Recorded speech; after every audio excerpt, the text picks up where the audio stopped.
Dzień dobry, witam serdecznie. Dziś Wam opowiem o tym, czego drugi raz bym nie zrobiła na tej budowie.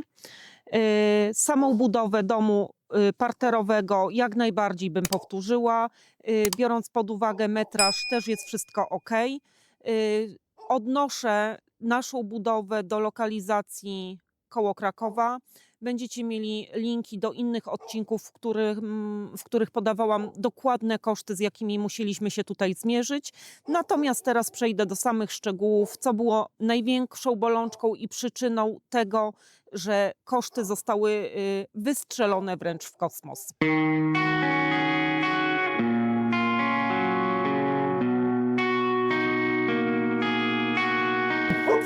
Błąd numer 1. Generator największych kosztów. To, czego faktycznie żałujemy, to jest projekt. Wybór tego projektu to jest totalna porażka.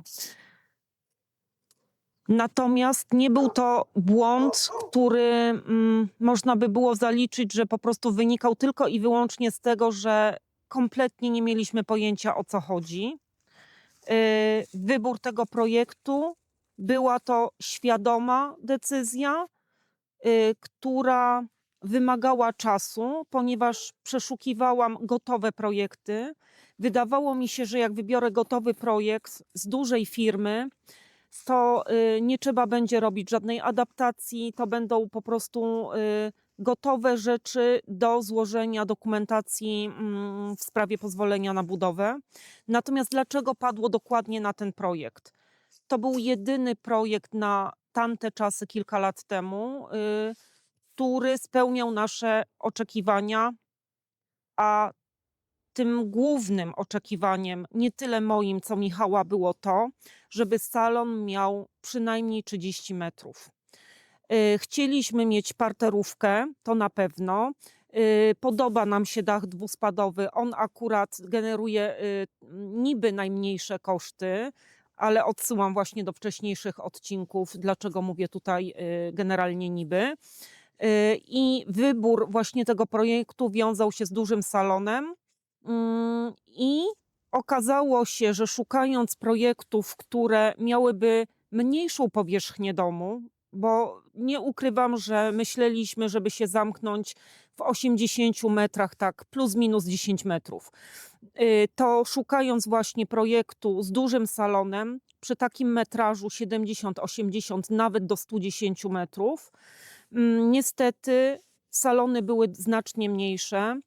Układ nam nie odpowiadał, bo nawet jeżeli był łączony z kuchnią, żeby po prostu ta powierzchnia była większa, to okazywało się, że nie można jeszcze zwiększyć powierzchni samego salonu przez przebudowę ściany, dlatego że centralnie ściana nośna dokładnie wychodziła mniej więcej w połowie domu i powodowała to, że mając 3 sypialnie i chcąc zrezygnować z jednej z nich, trzeba byłoby zmieniać już taki projekt pod wydzielenie przejścia z salonu do małego pokoju, żeby zwiększyć sam salon. Czyli projekt zdeterminował wszystko. Co za tym idzie? Mamy duży salon, mamy projekt jaki mamy i są dalsze konsekwencje tego wyboru. Pytania, które się pojawiały pod wcześniejszymi filmami, dotyczyły między innymi tego, co tutaj wisi z jednej strony i z drugiej strony. Tak zwane uszy. Już po prostu zaczęłam mówić w ten sposób. Nie ma to żadnego znaczenia, jeśli chodzi o funkcjonalność w tym domu. Jest to tylko i wyłącznie wizja projektanta, architekta i ma to być element dekoracyjny, taka nuta współczesności, powiedzmy, w tych projektach, która się często pojawia, też w innych projektach, nawet takich, które na rynku się pojawiały w kolejnych latach. Więc żadnej funkcjonalności nie ma, natomiast w tamtej części próbujemy coś z tego wyłuskać, czyli chcemy, żeby jednak ta funkcjonalność została nadana i to będzie właśnie wiata pod samochód. Stoję tutaj na drugim końcu domu, pod drugim uchem, z którego próbujemy coś wyciągnąć dla siebie, czyli miejsce pod wiatę na samochód. Te uszy to jest masakryczny generator kosztów. To jest po pierwsze, już na tym etapie na pewno kilkadziesiąt tysięcy. Bardzo żałujemy, że nie mieliśmy świadomości, że to nie tylko sam beton, który w dalszej eksploatacji może stwarzać trudności i będzie na pewno to robił, ale w tym betonie jest zalana masa stali. W związku z tym w innych filmach, jak podawałam koszty betonu, ilość tego betonu, która tutaj była wlana, wiąże się właśnie z projektem, który ma uszy i te uszy można by było zachować w wizualnej, bardzo podobnej formie, ale nie poprzez lanie betonu na zbrojeniu, tylko można by było już w projekcie adaptacyjnym odciąć te uszy, zachować samą bryłę przez zastąpienie tego betonu po prostu elementami z drewna. Kolejna sprawa związana z projektem to jest wylany betonowy strop. Strop, który ma 2 warstwy zbrojenia, który był bardzo czasochłonny, kosztowny znów ze względu i na beton, i na to zbrojenie, i na czas, który był potrzebny, żeby te tysiące wiązań, które tam są, wykonać. Gdybyśmy mieli na etapie adaptacji projektu wiedzę o tym, że wcale ten strop nie musiałby tak wyglądać. On by mógł być zupełnie inny, mogłyby to być płyty OSB, to ta budowa pewnie byłaby już zakończona przynajmniej na takim etapie, że przypuszczam, że tak jak chcieliśmy mieszkać na Boże Narodzenie 2025, to pewnie byśmy już mieszkali. Więc kolejny element taki, który wydłużył budowę, dorzucił do skarbonki kosztowej ogromną ilość pieniędzy i którego na pewno nie polecam. Jeszcze jedna rzecz, która się wiąże z projektem, ale nie tylko. Jest powiązana bezpośrednio z działką, czyli to jest jeszcze wcześniejszy etap do analizy, zanim się rozpocznie jakąkolwiek budowę. I tutaj stoję w tym miejscu, żeby pokazać tą różnicę poziomu. To widać tutaj na fundamencie. Wiadomo, że ten fundament jest jeszcze głęboko pod ziemią. W tym punkcie jest największa różnica między, powiedzmy, tą częścią działki a końcem domu kilkanaście metrów dalej. Żałuję trochę, że nie zdecydowaliśmy się na albo projekt zamienny na etapie już budowy, żeby odwlec to trochę w czasie i załatwić dokumentację, bo mogliśmy zrobić podpiwniczenie w części domu. Wykorzystując oczywiście to, że część tych fundamentów tutaj już była zrealizowana na dużej głębokości, zazbrojone to wszystko było. Można byłoby po prostu dobudować w środku jeszcze 2 ścianki.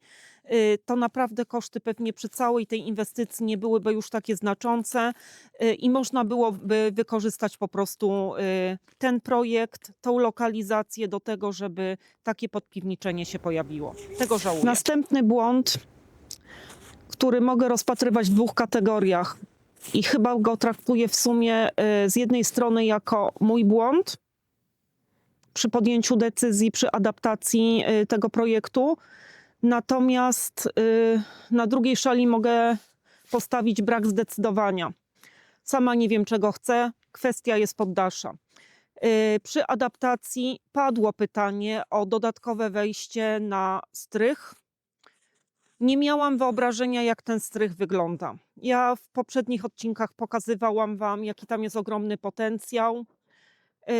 Nie zrobiłam sobie takiej analizy, żeby popatrzeć, jak jest wysoka ściana kolankowa, bo ona wcale nie jest taka niska. Jakie fajne są 2 ściany szczytowe, w których mogłyby się pojawić okna, a przynajmniej po jednej stronie. No i efekt jest taki, że rozeznawaliśmy tutaj kwestię zrobienia dziury w stropie tym betonowym, dodatkowej dziury po to, żeby ewentualnie w przyszłości zrobić schody na strych. I ten temat nie jest do końca zamknięty. Jeżeli na etapie adaptacji projektu powiedziałabym architektowi, który zadał mi to pytanie, więc to nie jest absolutnie kwestia tego, że ja tego pytania nie miałam. Akurat to pytanie miałam zadane i 2 razy byłam podpytywana, czy na pewno nie chcę schodów. Powiedziałam, że nie chcę. No i teraz trochę żałuję, bo jeżeli byłoby to przynajmniej zaplanowane, to nie byłoby takich problemów teraz, czy przecinać zbrojenie, czy umawiać się tutaj z kierownikiem budowy, pytać, czy tą zgodę wyda, w którym miejscu ewentualnie to zrobić, bo jakbyśmy to zaplanowali, to cała konstrukcja by pewnie wyglądała w tych elementach szczegółowych przy stropie inaczej.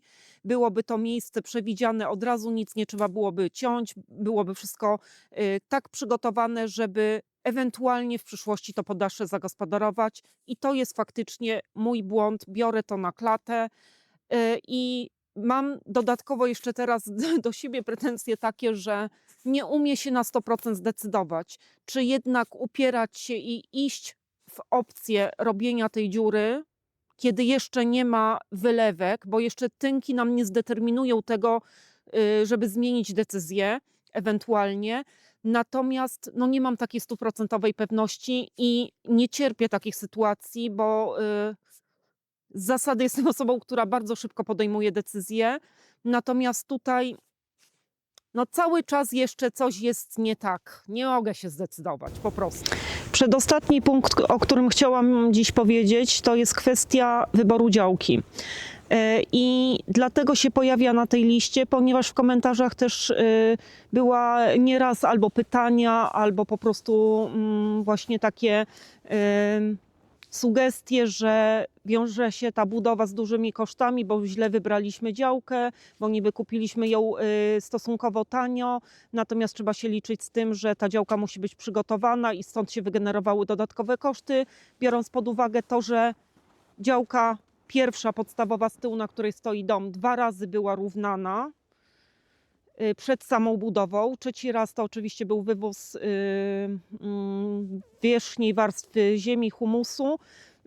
Natomiast faktycznie prace związane z niwelacją, później ze zmianami map, wygenerowały na pewno dodatkowe koszty przy fundamencie, przy wysokości tego fundamentu i oczywiście przy samym wjeździe na działkę, ponieważ odpowiednio ten wjazd musiał być utwardzony i biorąc pod uwagę różnice poziomów, te spadki, które tam są, no to wiadomo, że kamień musiał być przywieziony w odpowiedniej, większej ilości. No i też dodatkowe godziny pracy, nie tylko związane z samą koparką i ugniataniem tego kamienia, więc to wszystko oczywiście podnosiło koszty. Stąd pewnie, jeżeli bym przeliczyła cenę zakupu plus koszty związane z samą niwelacją działki, absolutnie by to już nie była taka atrakcyjna cena, mówię na moment zakupu, bo pewnie teraz odnosząc to do 2026 roku, to ta relacja cenowa byłaby trochę inna. Natomiast nie mogę powiedzieć, że ja tego żałuję generalnie. Ja to daję tutaj jako kolejny punkt na liście, który może być rozpatrzony w kategorii błędu, natomiast nie żałujemy. Dlaczego? Dlatego, że te widoki, które tutaj mamy dookoła, są bezcenne. Te widoki z tej strony, czyli las, tak samo bezcenne. Te nasadzenia, które się tutaj pojawiły i to są samosiejki, o których mówiłam, też są super. To nie będzie na pewno działka, która będzie miała same tuje, same krzaczki, same kwiatki, jak z żurnala. Nie o to w tym wszystkim chodzi. Tutaj było inne założenie, to miała być właśnie taka wiejska oaza i tego się trzymam i to mi wynagradza po prostu te wszystkie koszty dodatkowe, które ponieśliśmy, ale skoro mówię właśnie o działce, która może wygenerować koszty przy każdej budowie, a mówię po to, żeby Was przestrzec i przynajmniej żebyście mieli szansę się zastanowić nad tym, czego chcecie, to wybór działki jest bardzo ważny. Płaska działka nie wygeneruje na pewno takich kosztów, to jest pierwsze. Druga sprawa, wybór działki, która jest uzbrojona. Ta działka nie była uzbrojona, wiedzieliśmy o tym, natomiast nie liczyliśmy się też z takimi kosztami, które się pojawiły tutaj przy mediach. Prąd to są groszowe sprawy, biorąc pod uwagę wszystkie koszty. Natomiast przyłącze wody, no to już były zdecydowanie większe koszty. No i to, że wydawało się, że mamy około 100 metrów od działki, od granicy działki gaz, więc nie będzie żadnego problemu, żeby dostać pozwolenie na przyłączenie tego gazu, no to tego pozwolenia nie dostaliśmy do dnia dzisiejszego. Ile lat już minęło, to spowodowało, że trzeba było myśleć o innej formie ocieplenia, czyli ta pompa, która też u części z Państwa budzi emocje, bo będzie generowała ogromne koszty nie tylko teraz tutaj przy etapie realizacji, ale eksploatacja też według niektórych wiąże się z bardzo dużymi kosztami, które trzeba będzie ponieść w przyszłości. Jesteś? Jesteś? Ale fajnie. Gdzie tam wchodziłaś? Gdzie tam wchodziłaś? Ty jesteś Sunia, czy ty jesteś piesek?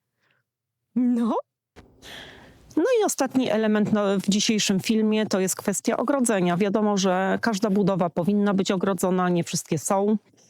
My zdecydowaliśmy się tutaj po zakupie działki tej na ogrodzenie panelowe, żeby nie wyrzucać pieniędzy na tymczasowe z siatki leśnej, tylko żeby to po prostu było tańsze ogrodzenie, natomiast zaakceptowane przez nas wizualnie i żeby tylko trzeba było po prostu wstawić bramę, furtki i tak to miało wyglądać. I generalnie sprawdza się to wszystko, tylko na etapie robienia tego ogrodzenia 2 lata temu chyba, albo rok temu, już tego nie pamiętam, nie wiedzieliśmy, 2 lata temu, nie wiedzieliśmy, że dokupimy tą działkę, że będzie taka możliwość. W związku z tym teraz mamy sytuację taką, że mamy przez środek naszej jednej wielkiej działki ogrodzenie i musimy też podjąć decyzję, na co się zdecydujemy. Czy to ogrodzenie przesuniemy, stąd będą znów wygenerowane koszty dodatkowe związane z tym przełożeniem, czy jednak zostawimy ogrodzoną część działki tej pierwszej z tym ogrodzeniem, dorobimy furtki, bramę, natomiast druga działka i sad, i las być może będą ogrodzone właśnie siatką leśną i nie jako prowizorka, tylko po prostu nie muszą być inaczej wcale ogrodzone. Natomiast to wszystko będzie zależało od tego, jaką wizję będzie miał oczywiście tutaj nasz sąsiad i jeżeli się tylko dogadamy co do tej kwestii, no to tutaj myślę, że będziemy szybko podejmować decyzję, że albo jedna wersja, albo druga i przy budowie trzeba właśnie o tym myśleć, żeby zadecydować, czy prowizorka, na którą zdecydujecie się, nie okaże się później tym, co będzie najdłużej po prostu się sprawdzać, funkcjonować, a wizualnie nie do końca będziecie z tego zadowoleni. Ja przypomnę, w którymś odcinku mówiłam o tym, że jak mieszkamy 11 lat w naszym bliźniaku, to kolega dał mi lampę po demontażu i ta lampa w pokoju syna do dziś wisi. Miała być tylko na początek, po przyprowadzce, dopóki się do końca nie urządzimy.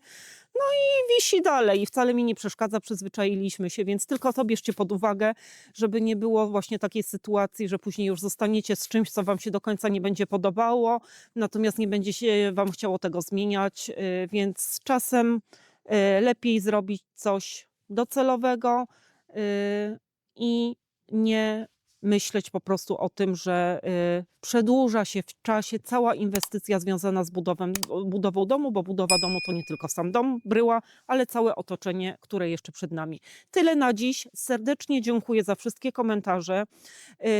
Jeżeli chcecie skomentować oczywiście to, o czym tutaj mówiłam, podzielić się swoimi spostrzeżeniami, to jestem bardzo wdzięczna od razu z góry za każdy komentarz. Staram się na te komentarze odpisywać i co mogę powiedzieć? Życzę wszystkiego dobrego. Będziemy informować w kolejnych odcinkach, jak postępuje nasza budowa. Do widzenia.